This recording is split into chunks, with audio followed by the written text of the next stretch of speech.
করলো। সার্ভেন্টরা জঙ্কুককে দেখে অভিবাদন জানায়। জঙ্কুক তেকে রুমে নিয়ে আসে, রুমে এনে বিছানায় শুইয়ে দেয়। জঙ্কুক ফ্রেশ হওয়ার জন্য ওয়াশরুমে যায়। তে ঘুম ছুটে যায়। আস্তে আস্তে চোখ মেলে সে নিজেকে নতুন অচেনা এক রুমে আবিষ্কার করে। তে বিছানা থেকে লাফিয়ে উঠে চারিদিকে তাকায়। সত্যি তো, এই রুমটা এর আগে কখনো দেখেছে বলে মনে হয় না। সে এখন কোথায়? এটা কার রুম? হঠাৎ করে তের দেওয়ালে চোখ আটকে যায়। দেওয়ালে জঙ্কুকের ফটো ফ্রেম। তার পাশে তে নিজের ছবি দেখে আরো বেশি অবাক হয়। তে বুঝতে বাকি নেই এটা কার রুম। পরক্ষণে তের এয়ারপোর্টের কথা মনে পড়ে যায়। তে দৌড়ে রুম থেকে বের হয়ে যায়। সে চেনার চেষ্টা করছে সে এখন কোথায় আছে। জঙ্কুক ফ্রেশ হয়ে ওয়াশরুম থেকে বের হয়। বিছানার উপর চোখ পড়তে জঙ্কুক ভয় পেয়ে যায়। তে নেই। জঙ্কুক বিছানার উপর তোয়ালটা ছুঁড়ে মারে। তাড়াহুড়ো করে রুম থেকে বের হয়। উপর থেকে নিচে তাকাতেই দেখে তে ফ্লোরে বসে বসে কান্না করছে। তের পাশে সার্ভেন্টরা তাকে কিছু বলে সান্ত্বনা দেওয়ার চেষ্টা করছে। জঙ্কুক সিঁড়ি বেয়ে নিচে নেমে তের সামনে দাঁড়ায়। জঙ্কুককে দেখে তে রেগে যায়। ফ্লোর থেকে উঠে ঠাস করে জঙ্কুকের গালে একটা চড় বসিয়ে দেয়। সার্ভেন্টরা সবাই অবাক চোখে তাকিয়ে আছে। তাদের চোখের ভাষা বলছে এই মেয়ের এত সাহস, স্যারকে থাপ্পড় মারে। এখন স্যার এই মেয়ের কি হাল করে সেটাই দেখবার বিষয়। তে কান্না করতে করতে বলে, এমনটা কেন করলেন? আপনি আমাকে কোথায় নিয়ে এলেন? কিভাবে পারলেন এমনটা করতে? আমি আমার বাবা মাকে ছেড়ে অন্য দেশে কিভাবে থাকবো? কি শাস্তি দিচ্ছেন আমাকে? কি করেছি আমি আপনার সাথে? সবাইকে অবাক করে দিয়ে জঙ্কুক শান্ত গলায় বলে, তোমার বিয়ে হয়ে গেছে, এখন স্বামীর কাছেই থাকতে হবে, বাবা মায়ের কাছে না। স্বামী যেখানে নিয়ে যায় সেখানেই যেতে হবে তোমাকে। মা বাবাকে দেখতে ইচ্ছে করলে তাদের তাদের কথা মনে পড়লে ভিডিও কলে কথা বলে নিও। রাখেন আপনার স্বামী, আমি থাকবো না এখানে। দরকার হলে রাস্তায় গিয়ে থাকবো, তারপরেও আপনার সাথে থাকবো না। তে দরজার দিকে যেতেই জঙ্কুক এসে তের সামনে দাঁড়ায়। এই দেশে আমি ছাড়া কেউ নেই তোমার, কোথায় যাবে তুমি? বলছি না রাস্তায় থাকবো, তারপরেও আপনার সাথে না। তে দেখো, বাড়াবাড়ি করবে না, এটা আমার বাসা, আমার ইচ্ছেতেই চলতে হবে। আমার অনুমতি ছাড়া তুমি বাইরে যেতে পারবে না। আপনি আমাকে আটকে রাখতে পারবেন না। আমি সব পারি। এক দেশ থেকে অন্য দেশে তোমাকে আনতে যার একটুকুও বেগ পেতে হয়নি, আর আমি তোমাকে আটকে রাখতে পারবো না? হাসালে তুমি। এখন কথা না বাড়িয়ে লক্ষ্মী মেয়ের মতো সিঁড়ি বেয়ে ওপরে নিজের রুমে চলে যাও। না, আমি এখান থেকে কোথাও যাব না। না, আমি থাকবো না, চলে যাব। জঙ্কুক রেগে চিৎকার করে বলে, এতক্ষণ কি বললাম? কানে কি কম শোনো? যাও ভিতরে যাও। জঙ্কুকের চিৎকার শুনে সার্ভেন্ট সহ তেও ভয় পেয়ে যায়। তে আর সাহস করে নিচে দাঁড়িয়ে থাকেনি, এক দৌড়ে সিঁড়ি দিয়ে উপরে উঠে যায়। সুন্দর করে কথা বললে কানে যায় না, ধমকের উপরে রাখতে হবে। জঙ্কুক ডাইনিং টেবিলে বসে আছে ব্রেকফাস্ট করার জন্য। একজন সার্ভেন্টকে পাঠিয়েছে তেকে আনার জন্য। কিছুক্ষণ পর সার্ভেন্ট একা আসে, তে সাথে নেই। তে কোথায়? স্যার ম্যাডাম দরজা খুলছেন না, অনেকবার ডাকছি, রেসপন্স দিচ্ছেন না। ওকে, আমি দেখছি। জঙ্কুক ডাইনিং টেবিল থেকে উঠে দাঁড়ালো। তে রুমের সামনে এসে দাঁড়ায়। দরজা টোকা দিয়ে তেকে ডাকে, কিন্তু তে কোনো সাড়া শব্দ দিচ্ছে না। তে দরজা খোলো, আমার মাথা গরম করাবে না বলে দিলাম। তে দরজা খোলো, আমি কিন্তু দরজা ভেঙে ফেলবো। জঙ্কুক এবার ভয় পেয়ে যায়। তে উল্টোপাল্টা কিছু করে বসেনি তো। জঙ্কুক এবার লাঠি দিয়ে দরজা ভেঙে ফেলার চেষ্টা করে, একসময় সফল হয়ে যায়। জঙ্কুক রুমের ভেতরে ঢুকে শক হয়ে দাঁড়িয়ে আছে। সে নিজের চোখে বিশ্বাস করতে পারছে না। তে ফ্লোরে পড়ে আছে, হাত থেকে রক্ত ঝরছে, হাতের কাছে গ্লাস ভাঙা পড়ে আছে। জঙ্কুকের বুঝতে বাকি নেই তে নিজের সাথে কি করেছে। জঙ্কুক দৌড়ে তের কাছে চলে আসে। জঙ্কুক কোনোরূপ সময় নষ্ট না করে তেকে কোলে করে নিয়ে হসপিটালে চলে আসে। ডাক্তার একটু পরে এসে বলে, থ্যাংক গড আপনি ঠিক সময় মতো ওনাকে হসপিটালে নিয়ে এসেছেন, না হলে বড় ধরনের দুর্ঘটনা ঘটে যেত। এখন কেমন আছে ডাক্তার? এখন পুরোপুরি বিপদমুক্ত, কিছুক্ষণের মধ্যে জ্ঞান ফিরে আসবে, বাসায় নিয়ে যেতে পারেন। জঙ্কুক রুমের ভেতর প্রবেশ করে। তে চোখ বন্ধ, হাতে ব্যান্ডেজ করা। তেকে এই অবস্থায় দেখে জঙ্কুকের খুব কষ্ট হচ্ছে। জঙ্কুকের চোখ দিয়ে দুফোঁটা জল গড়িয়ে পড়ে। তে জ্ঞান ফিরে আসে। চোখ মেলে সে নিজেকে হসপিটালে বেডে আবিষ্কার করে। পাশে তাকাতেই জঙ্কুকের উপর চোখ পড়ে যায়। জঙ্কুকও চোখ যায় তের উপর, দুজনে চোখাচোখি হয়। মরতে গেছিলি তাই না? তে চুপ করে আছে। জঙ্কুকের প্রশ্নের কোনো জবাব দিচ্ছে না। থাক, কোনো ব্যাপার না, এবার মরিসনি, নেক্সট টাইম ঠিকই মরবি। জঙ্কুক আর একটিও কথা বলে না। তেও পুরোটা সময় চুপ করেছিল। ডাক্তারের অনুমতি নিয়ে জঙ্কুক তেকে নিয়ে বাসায় চলে আসে। তের বুক ধুকপুক ধুকপুক করছে, না জানি এই জঙ্কুক তার সাথে কি ব্যবহার করবে। জঙ্কুক তেকে নিয়ে রুমে চলে আসে, কোনো কথা না বলে রুম থেকে বের হয়ে যায়।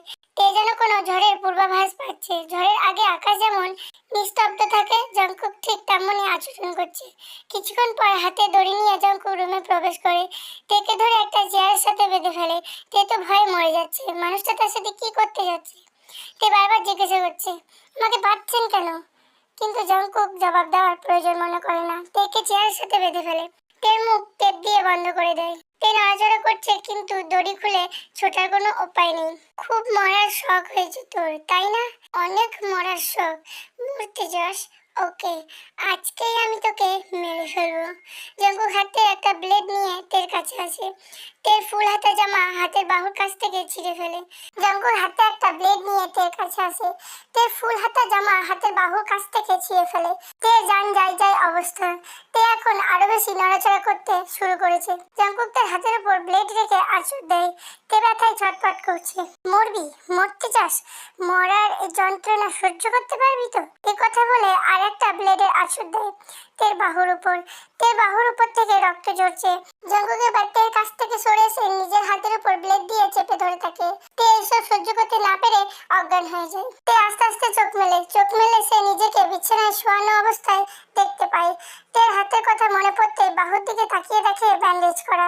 তে বিছানা থেকে উঠে বসে। পাশে তাকাতেই দেখে জঙ্কুক চেয়ারে বসে একদৃষ্টি তার দিকেই তাকিয়ে আছে। তে জঙ্কুকের হাতের দিকে তাকায়, হাতে রক্ত জমাট বেঁধে আছে। তে মনে মনে বলে, আমার হাতে ব্যান্ডেজ করে দিয়েছে, অথচ নিজের হাতে ব্যান্ডেজ করেনি। জঙ্কুকের হাতের অবস্থা দেখে কেন জানি তের কষ্ট লাগছে। তে গুটি গুটি পায়ে জঙ্কুকের কাছে আসে। তে সাহস করতে পারছে না, জঙ্কুকের হাতটা ধরবে কিনা দ্বিধায় পড়ে গেছে। জঙ্কুক কোনো কথা বলছে না, চুপ করে তের দিকে তাকিয়ে আছে। তে সাহস করে জঙ্কুকের হাতটা ধরেই ফেলে। জঙ্কুক ঝাড়ি মেরে তের হাত থেকে নিজের হাতটা ছুটিয়ে নেয়। তে আবারও জঙ্কুকের হাত ধরে। জঙ্কুক সেম কাজটাই করে, তের হাত থেকে নিজের হাতটা ছুটিয়ে নেয়। দুজনে হাতাহাতি করছে, কিন্তু মুখ দিয়ে দুজনের কেউ কথা বলছে না। এক পর্যায়ে তে মুখ খুলতে বাধ্য হয়। এরকম করছেন কেন? দেখছেন না হাতের কি অবস্থা হয়েছে? ব্যান্ডেজ করতে হবে। লাগবে না ব্যান্ডেজ করা, হাত ছাড়ো। না, ছাড়বো না, আগে ব্যান্ডেজ করবো তারপর ছাড়বো। হঠাৎ এত পরিবর্তন তোমার? আমি তোমার বাহুতে ব্লেড দিয়ে কেটেছি, তোমার উচিত আমাকে ঘৃণা করা। তে ভাবছে, সত্যি তো, আমার তো এখন উচিত ওনাকে আরো বেশি ঘৃণা করা, কিন্তু আমার তো মন থেকে ওনার জন্য কোনো ঘৃণা আসছে না। আমি কি করব? আপনার প্রতি এখন আমার ঘৃণা আসছে না। জঙ্কুক ভুরু উঁচু করে তের দিকে তাকায়। সে আজ অন্যরকম তেকে দেখছে, যার চেহারায় নিজের জন্য কোনো রাগ ঘৃণা কিছুই দেখছে না। এভাবে তাকিয়ে আছেন কেন? আজকে অন্যরকম তেকে দেখছি।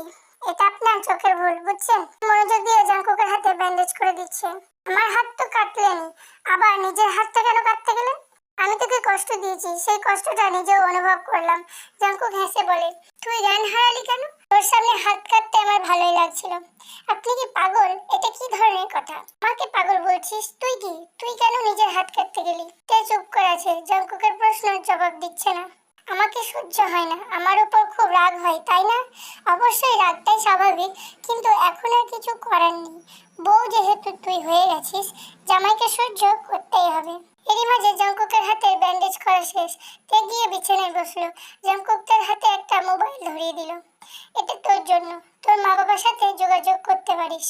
এই কথা বলে জঙ্কুক রুম থেকে বের হয়ে যায়। তে মোবাইল পেয়ে অনেক খুশি হয়। সে সাথে সাথে তার বাবা মায়ের নাম্বারে ডায়াল করে।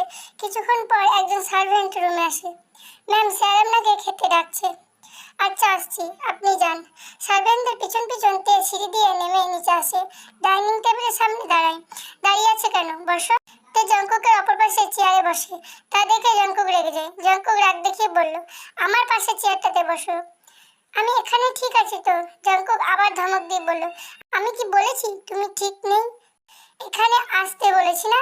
জঙ্কুকের ধমক খেয়ে তে জঙ্কুকের পাশে চেয়ারে বসে পড়ে। সার্ভেন্টরা খাবার সার্ভ করতে গেলে জঙ্কুক নিষেধ করে দেয়। তে তুমি খাবার সার্ভ করে দাও। আমি? হ্যাঁ তুমি। আমার বউ থাকতে অন্য কেউ আমাকে খাবার সার্ভ করবে কেন? তে বাধ্য মেয়ের মতো জঙ্কুককে খাবার সার্ভ করে দেয়, নিজেরটাও নেয়। জঙ্কুকের হাত কাটা থাকার জন্য চামচে খাওয়ার চেষ্টা করছে। তে দেখছে জঙ্কুকের খেতে কষ্ট হচ্ছে, কিন্তু তে কিছুই বলে না। জঙ্কুক চামচ দিয়ে কোনো রকমে একটু খেয়েই উঠে যায়। তে জঙ্কুকের যাওয়ার দিকে তাকিয়ে আছে। তে খাওয়া শেষ হলে তে রুমে উঠে চলে যায়। তে রুমে এসে দেখে জঙ্কুক রেডি হচ্ছে, কোথাও যাবে হয়তো। তে কিছু বলছে না, জিজ্ঞেস করলে আবার কি না কি ভেবে বসে থাকে। আমার একটু কাজ আছে, আমি আসছি। জাঙ্কুক হেসে রুম থেকে বেরিয়ে যায়। তে রুমে বেলকনি দিয়ে তাকিয়ে থাকে রাস্তার দিকে। যতক্ষণ জাঙ্কুকের গাড়িটা দেখা যায়, তে রুমের ভেতরে চলে আসে। তে এখনো পর্যন্ত বাড়িটা ঠিক মতো দেখা হয়নি, তাই সে ঠিক করলো বাড়িটাতে একটু ঘুরে দেখবে। তে রুম থেকে বের হয়ে ঘুরে ঘুরে বাড়িটা দেখছে। এক পর্যায়ে সিঁড়ি বেয়ে এসে ছাদে চলে আসে। ছাদের এক পাশে দোলনায়, অন্য পাশে ফুলের টব। গাছে বাহারি ধরনের ফুল ফুটে আছে। তে হাসি মুখে বলে উঠল, অসাধারণ। তে গিয়ে দোলনায় বসে পড়লো। তের কাছে ছাদটা অনেক ভালো লেগেছে। সে ঠিক করেছে যখনই জাঙ্কুক ঘরে থাকবে না, সে তখন ছাদে চলে আসবে আর এই সৌন্দর্য উপভোগ করবে। এদিকে কাজ শেষ করে জাঙ্কুক ঘরে চলে আসে। ঘরে এসে নিজের রুমে চলে যায়। তেকে ডাকে কিন্তু কোনো সাড়া শব্দ পায় না। জাঙ্কুক ভয় পেয়ে যায়। তে আবার কোথাও চলে যায়নি তো?